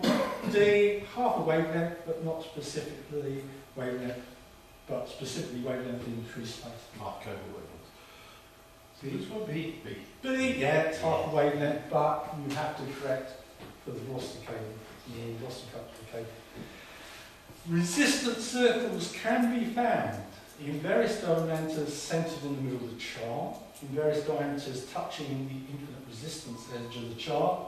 Resistance can only be noted on the horizontal line across the chart. Resistance is futile. C. Yeah, that's one for the quiz. Any further on the C? No, it's B. Oh. Yeah. You measure the resistances that the resistance line is on, but remember Yeah. that entire circle is the same resistance. Yeah. So all these circles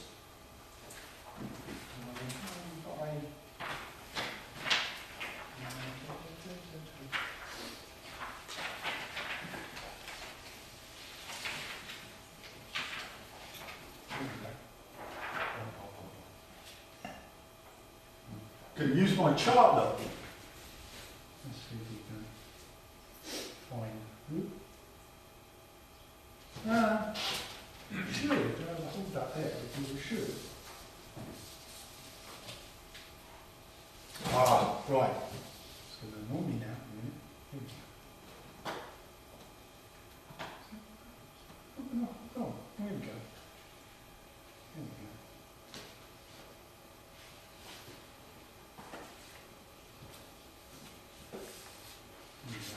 go. Right. So yeah, resistance circles. So you work out the value of resistance off this scale, but so if I took this as like 1.4 something, multiply that by 50, I'll find out the resistance. But you've got to remember every point on that circle is the same resistance. You can pick a difference, so that's 2. So that would be 100 ohms, 2 times 50, that's 100 ohms, but every point on the circle, resistance circles.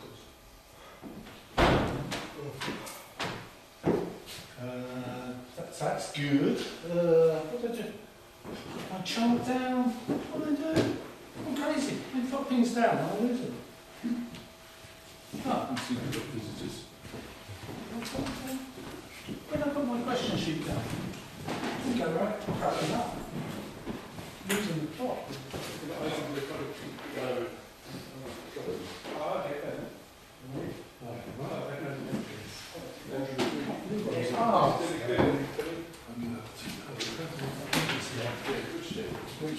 Okay.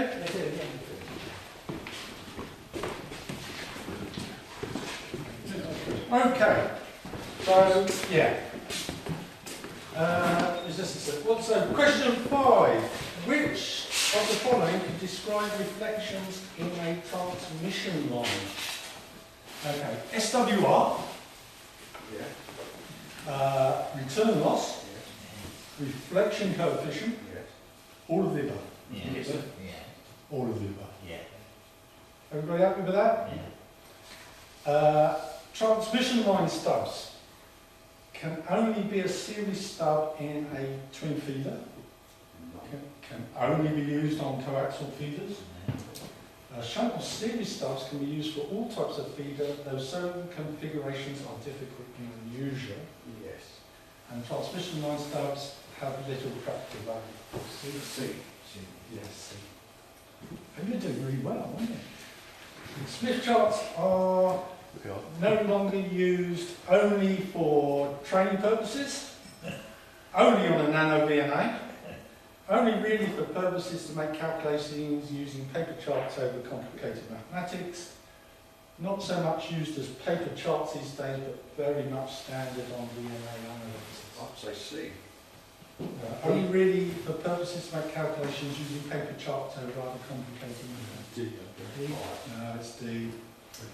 People don't use them so much as paper charts now, but you definitely come across them if you've got a vector network and all that. Smith charts make some assumptions. Do they? That the transmission line is zero loss. That you know what you're doing. That you're working with a source impedance of 50 ohms.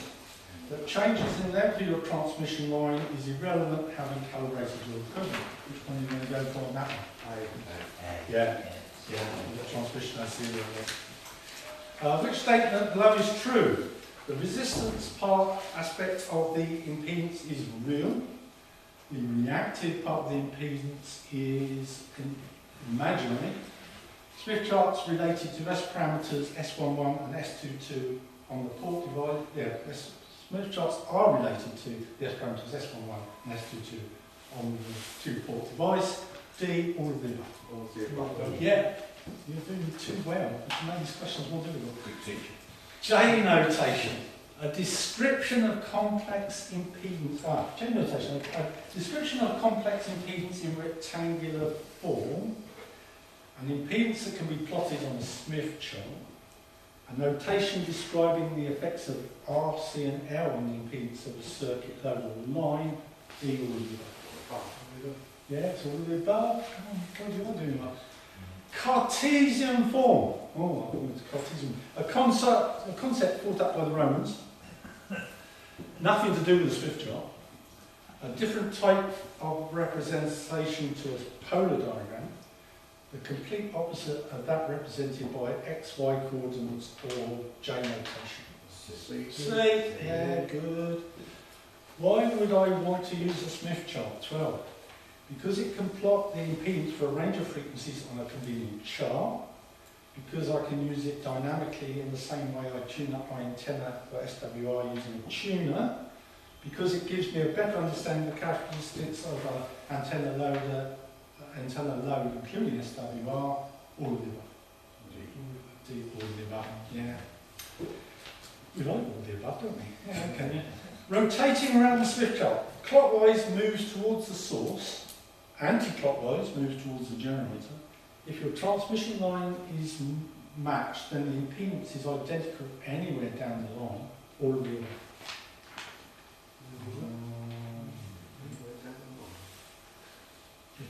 If your transmission line is matched, then the impedance is identical anywhere down the line, or all of the above. All of the above, yeah, because if you're matched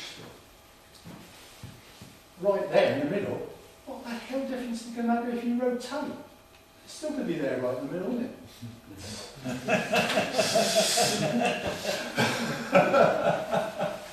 Okay, 14. An admittance Smith chart. Oh, we love that.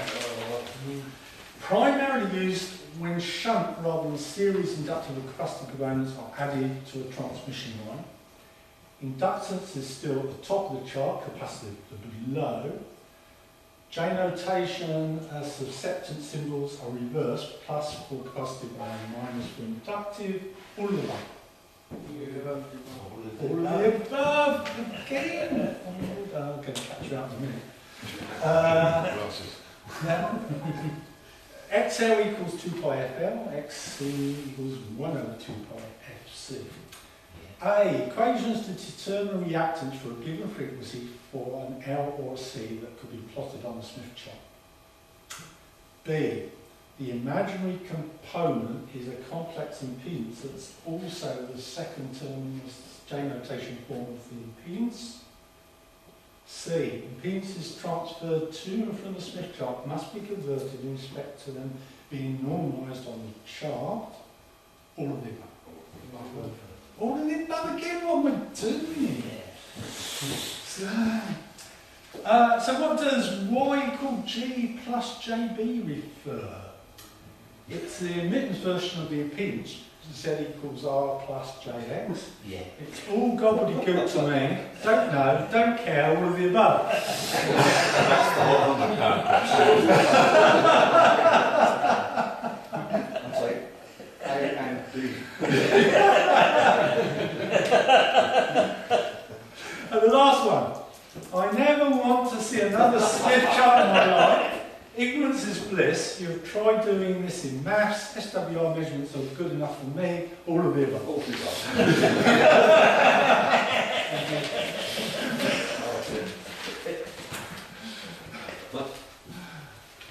And so that's that. So many words. You know, either. Well, so that's the end of the show. So we're just on to questions. Anybody got any questions?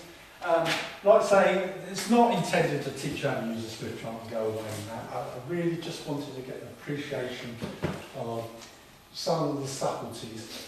Got to know the terms, got to know what things are, what the lines represent, to be able to use it. And I wanted to show that it's far more than just a substitute for SWR meter. So it really it's an appreciation. Really, that's what I wanted. If I've succeeded that, I'm on one. Okay, so that's it really. Thank you, Robbie. Yeah. It's been a lot of fun. Yeah.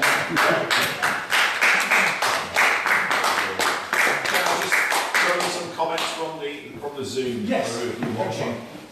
In case you didn't realise, we've had 1, 2, 3, 4, 5, 6 people watching on Zoom as well.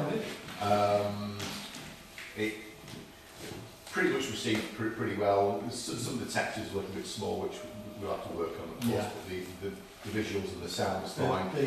The Smith chart, when you see it, like I think on the handhelds, particularly on the emittance chart, I mean, how small is that? I mean, it's a nightmare. And the detail, there's some scales at the bottom I should have mentioned. When you're doing SWR, measuring reflection coefficient, you can put a protractor across that and you can convert it using these scales at the bottom. We've all asked for a copy of the notes, I mean, So we you can can share do a that. copy of the notes Yeah, out to we've them. got those. Chris said, thanks for explaining the impact of the longer line on the changes of the effectiveness of using the radio. That's the longer feed lines. And he mentioned about current issue they'd like to hear with train transmissions, which he thinks might be linked to that. Chris then added in that you can add L and C in his tuner, and he now understands the reason behind that. Phil Clubberidge said, brilliant, thank you. Then he had to go, and Chris has just thrown in a final comment. Great, so well received, Robin, from the legal crew. So thanks to those watching and listening on Zoom. Right, thank you very much indeed. Yeah. I love it. I just love it. It's great. There's some bits of kit, you know. I went to Goonhead years ago, so I'm part of the Heritage Society, and GS have bought themselves a new spectrum analyzer, up to 30 gig, state of the art, 40 grand's worth, 40 grand. And I was doing something, I needed to borrow it. Mainly because it was portable as well. You didn't have to plug it into the mains, you could go outside and plug it into the dish and stuff. So the CEO of Goonhead came and visited, so I said, I don't suppose, I've heard you've got this new V&A, rather pretty thing. Can I borrow it? And he said, yeah, of course you can, Robbie. He said, have a word with Pete Trees. So I said, oh, okay. So I went out and I spotted Pete Trees, he was coming out in one of the areas out there. I said, you've got that new super duper V&A? And he said, yeah. Spectrum analyzer. He said, yeah. They said, Ian Jones said I could borrow it. I said, oh, okay. He said, when do you want it? I said, well, there's no rush. He said, oh, I can get it for you now. So anyway, he comes up and he plonks it down on the skirt of the area. I said, there you go, and walks away. So I pick up this, like it's a Mars bar, you know, I think it's 40k he's just handed over. so I want to plug it in, oh my god, I really love it. I start switching on and going through the phone, oh, I love this. So about a week later, Ian Joe comes out and says, oh, so you got that? Yeah. I said, I really like this. This is such a lovely toy. He says, I like it so much, I don't think I'm going to give it back. And it's like that with other kit. The Spectrum might be that, which is where are we? That mouse keeps. Yeah. My V&A now. I mean, I paid when I was at Kennedy back in the 80s. I paid £25,000 for a 500 meg version. That was absolutely identical. but it only does 500 megs. That's a 6 gig version. I've got it at home. this is commercial grade HP. It's so cool. And this week's scale analyzer, 20 gig scale analyzer. And when I was working, I just love using this kit, spectrum analyzers, analyzers. And the funny thing is, when you work, like Jim knows, you don't take this for granted. You can buy a house with some of this kit. At the Heritage Society, we have got, that's a 6 gig VNA, we've got a 20 gig VNA. I hate to think what BT paid for it. There's 2 leads. I've got that lead there, if I put another one on here, those 2 leads. The 2 leads, like that, only about that long, for the 20 gig VNA at Goonhilly. If you went to HBody and just bought those 2 leads, bits of coax, black, about that long, bit thicker, £1,500 each. You know, what I'm thinking? And then people leave them lying around on tables and kicking about and but you know, it's one of the things I really enjoyed. We had, when we were working on Area 6, Mark Coney was doing all kinds of testing. They were hiring spectrum analyzers from Livingston High, so to do the test. So they hired the spectrum analyzer. Turns up, and when it turns up, it's the latest bit of kit. It's their state-of-the-art, super-duper HP. They've been launched, colour screen, all kinds of functions. So the brand new box from Livingston High, never been out to rent before. And we opened up all the box and get rid of all the warranty and the film and polystyrene and plugged it in, and everybody's looking over everybody. Oh, is that the new HP Spectrum? Oh, that's good. What did that cost? Oh, it's about 50k. Jesus. Oh, okay, that's a lot of money. That'll buy my house. Okay, that's nice. So anyway, blah blah blah. Went on, you know, yeah, okay, we had a little play. Oh, that's really nice. We ain't got one of those. Oh, okay. So anyway, a week later, I come back into the equipment hall. This thing's standing on its end. There's rubbish all around it, all swept up to it. They've been using the screen as a nuts and bolts tray. They haven't got the proper mask, because you can draw masks on the screen, so the traces have to be within those masks. They haven't got the proper mask. So they've got like a fit-tick pen and drew the mask on. Right. I gave them hell! And he said, it's not your kit. I don't give them monkeys. Do you know what that cost? I go, well, are you sorted out? I'm going to take a letter to the Blues High and tell them they were treating their kit. Yeah. I thought, oh, plumber now. Oh, I've dealt with Livingston High from the other end. yeah. And price. Yeah. If that cost, what did you say, 50? Yeah. What was a week's hire worth? Or Yeah. a day's hire? Yeah. Oh, it costs A good fortune. deal of that. Yeah. Yeah. And a certain amount, because we get used to this stuff. You know, you're surrounded by kit, you know, all high-end kit.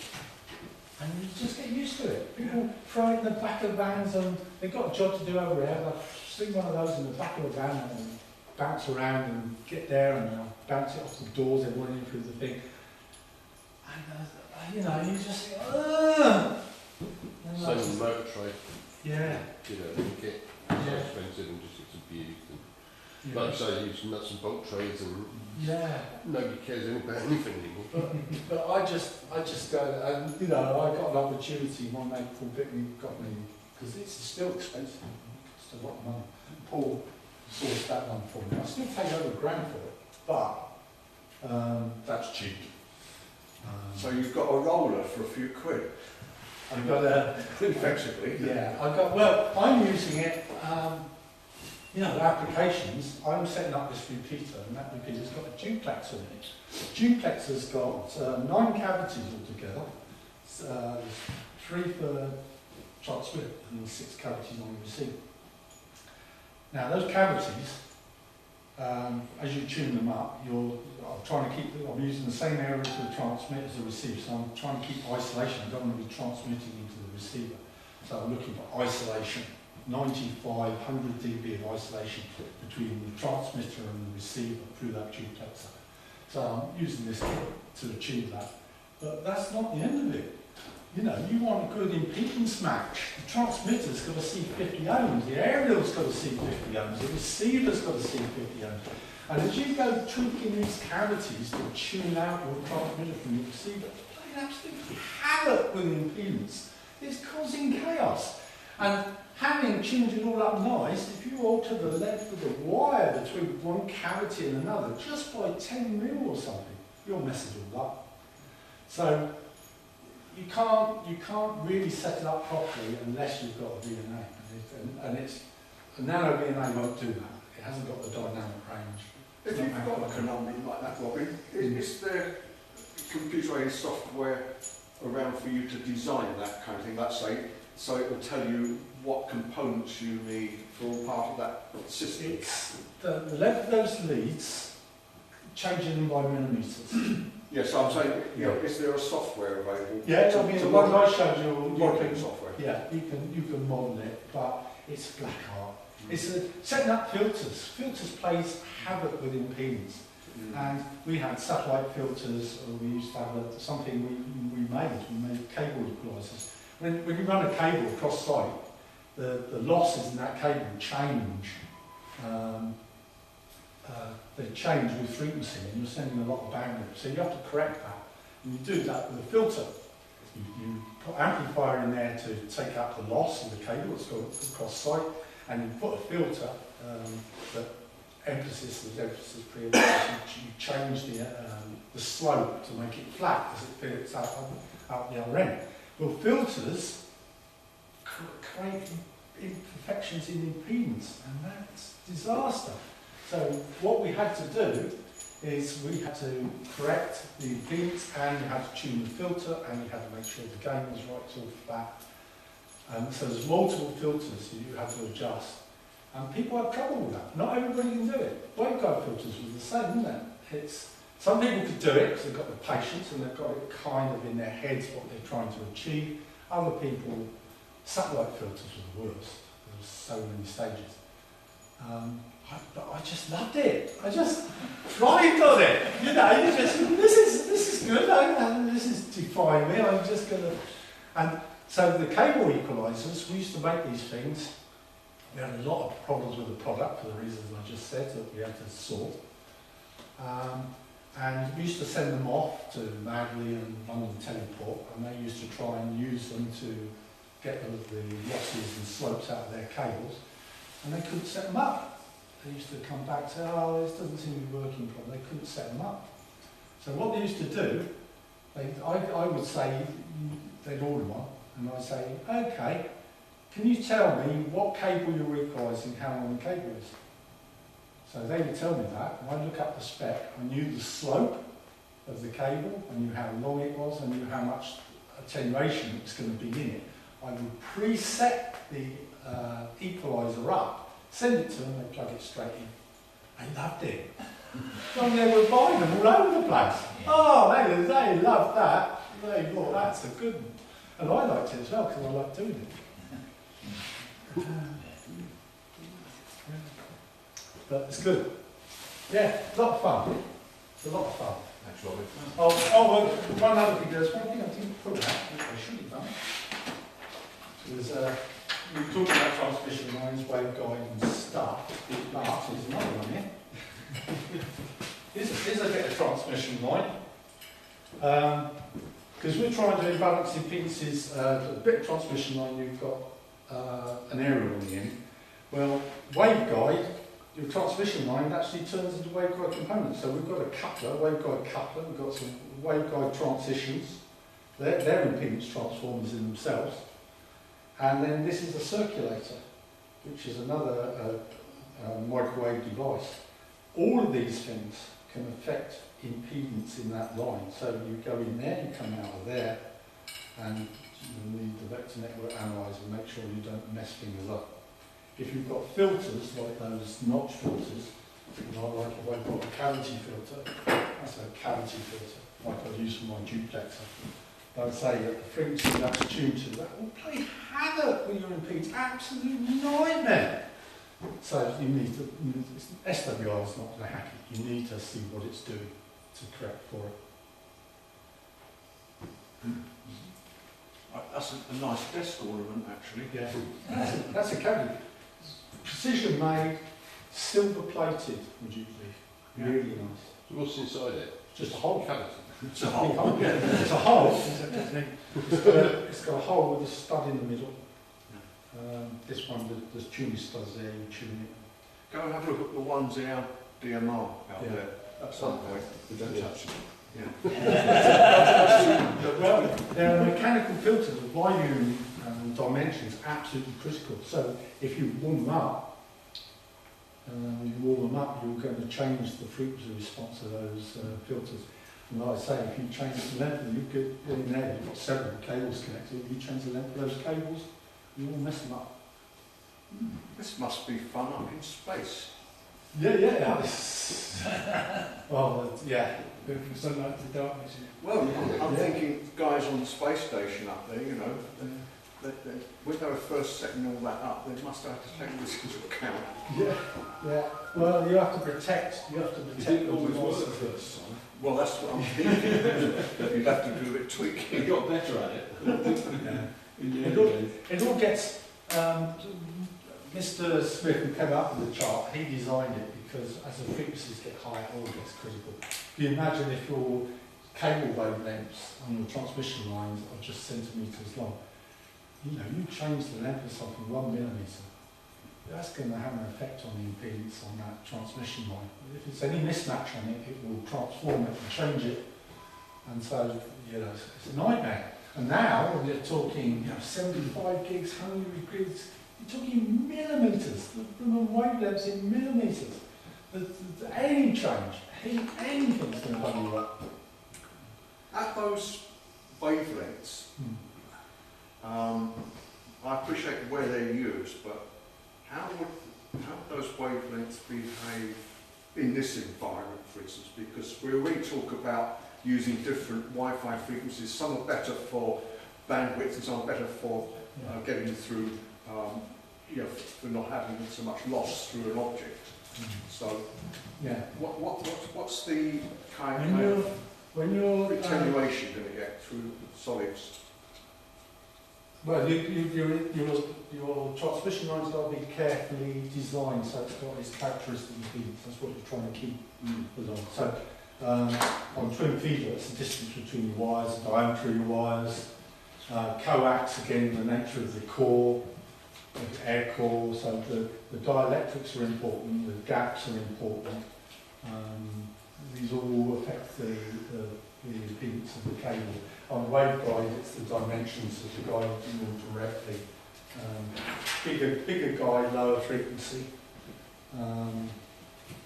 So if you're designing a circuit and you want stability, that's why you're looking at Q and you're looking at stability circles and gain circles and things, because you don't want the thing on the edge, sitting on a knife edge.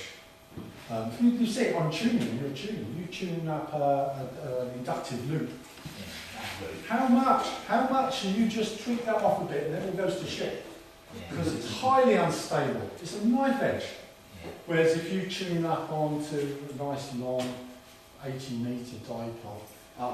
Well, as a natural case, if you've got something like an 80-metre dipole and you've got your nice standard MFJ tuner, you can get hot spots with those, can't you? Because if you're tuning the wrong end of the inductance to capacitance ratio, you end up with your kind of